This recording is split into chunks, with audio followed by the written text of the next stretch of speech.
that placing the hands below the navel, this doesn't prove with the hadith, and there is not even any base in Sharia which proves that a person should place his hands below the navel.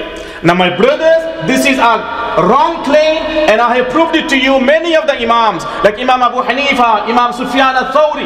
Who is Imam Sufyan al-Thawri? Amir al-Mu'mineen fil Hadith, Amir of the believers in the field of Hadith of Rasulullah sallallahu alayhi wa sallam.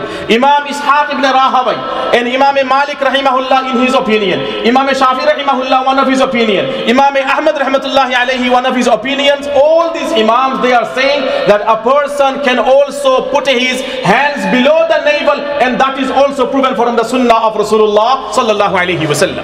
Now if a practice is coming from top, from Sahaba, Tabi'in, Taba Tabi'in, from the predecessors, if the practice is coming down to us, and that is proven with the practice of the predecessors, and the dalil from hadith of Rasulullah sallallahu alayhi wa sallam, my brothers, you and I, we have no right to reject that. If I am rejecting it, that means I am cutting a part of Sharia.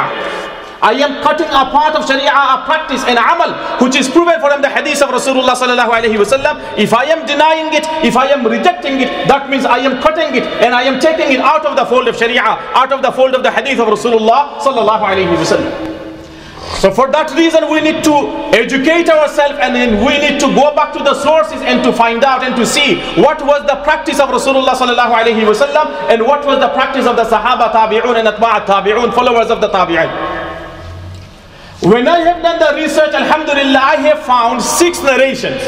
I have found 6 authentic narrations which talks about folding the hands below the navel. And these are also proven from the Sunnah of Rasulullah sallallahu alayhi wa sallam, from the hadith of Rasulullah sallallahu alayhi wa sallam.